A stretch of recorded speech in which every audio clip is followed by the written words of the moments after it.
గడిచిన సంవత్సరాల కాలం నుండి రాష్ట్రంలో కొలువుదీరిన కాంగ్రెస్ ప్రభుత్వం ఏ ఒక్క రంగంపై వారికి నిర్దిష్టమైన అవగాహన లేదని చెప్పి నీటిపారుదల రంగానికి సంబంధించి వాళ్ళు మాట్లాడుతున్న మాటలు చూస్తుంటే మాకు స్పష్టంగా అర్థమవుతా ఉంది. సరిగ్గా 2 రోజుల క్రితము రాష్ట్ర ముఖ్యమంత్రి హోదాలో రేవంత్ రెడ్డి గారు కేసీఆర్ వస్తాడా కేటీఆర్ వస్తాడా అని చెప్పి మాట్లాడితే మా పార్టీ వర్కింగ్ ప్రెసిడెంట్ కేటీఆర్ గారు చాలా స్పష్టంగా మరుసటి రోజు ఉదయాన్నే వారి విసిరిన సవాల్ని మేము స్వీకరించడం జరిగింది. మేము ఏం చెప్పినాము, సరిగ్గా 72 గంటల సమయం ఇస్తున్నాం, మీరు ఏ రంగానికి సంబంధించిన అంశమైనా మేము మాట్లాడతామని చెప్పి కేటీఆర్ గారు మాట్లాడుతూ సవాల్ని స్వీకరించడం జరిగింది. ఇప్పటిదాకా కాంగ్రెస్ పార్టీకి సంబంధించి ఎటువంటి నాయకుడు కూడా ఆ సవాలుకు సంబంధించిన స్వీకరణకు వారు స్పందన లేదు.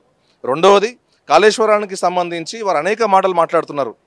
కాళేశ్వరం ప్రాజెక్టు మొదలుపెట్టినప్పటి నుండి దాదాపు 40 లక్షల ఎకరాలు నికరంగా మేము పారించడం జరిగింది. దీనికి సంబంధించి సజీవ సాక్ష్యం రైతులే. పంటలు పండించినము, పంటలు దిగుబడి వచ్చింది, అనేక అంశాలు కాంగ్రెస్ పార్టీ నాయకులకి స్పష్టంగా అవగాహన ఉన్నప్పటికీ ఏదో బట్టగాల్చి మీద వేయాలన్నట్టుగా వారు మాట్లాడుతున్నారు.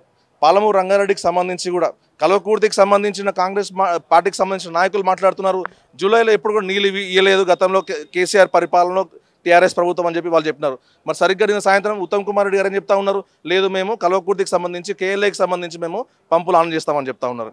ఎటువంటి అవగాహన లేకుండా ఇవాళ కాంగ్రెస్ ప్రభుత్వానికి సంబంధించిన పెద్దలు మాట్లాడుతూ ఉంటే నవ్విపోదురు కాక నాకేమీ సిగ్గన్నట్టుగా ఇవాళ కాంగ్రెస్ ప్రభుత్వ పెద్దల తీరు కనిపిస్తూ ఉన్నట్టుగా మేము భావిస్తూ ఉన్నాం. గడిచిన సంవత్సరాల కాలం నుండి రాష్ట్రంలో కొలువుదీరిన కాంగ్రెస్ ప్రభుత్వం ఏ ఒక్క రంగంపై వారికి నిర్దిష్టమైన అవగాహన లేదని చెప్పి నీటిపారుదల రంగానికి సంబంధించి వాళ్ళు మాట్లాడుతున్న మాటలు చూస్తుంటే మాకు స్పష్టంగా అర్థమవుతా ఉంది.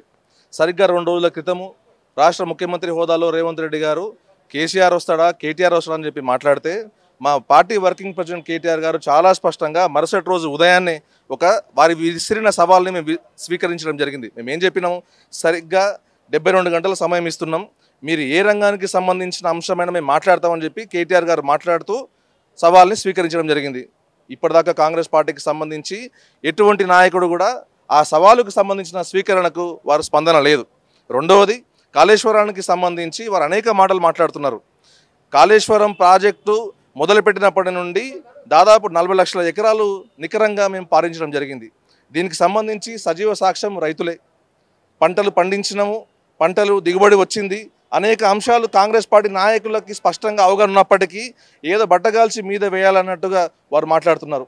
పాలమూరు రంగారెడ్డికి సంబంధించి కూడా కల్వకుర్తికి సంబంధించిన కాంగ్రెస్ పార్టీకి సంబంధించిన నాయకులు మాట్లాడుతున్నారు, జూలైలో ఎప్పుడు కూడా నీళ్ళు ఇవ్వలేదు గతంలో కేసీఆర్ పరిపాలనలో టీఆర్ఎస్ ప్రభుత్వం అని చెప్పి వాళ్ళు చెప్పినారు. మరి సరిగ్గా నిన్న సాయంత్రం ఉత్తమ్ కుమార్ రెడ్డి గారు అని చెప్తా ఉన్నారు, లేదు మేము కల్వకుర్తికి సంబంధించి కేఎల్ఏకి సంబంధించి మేము పంపులు ఆన్ చేస్తామని చెప్తా ఉన్నారు.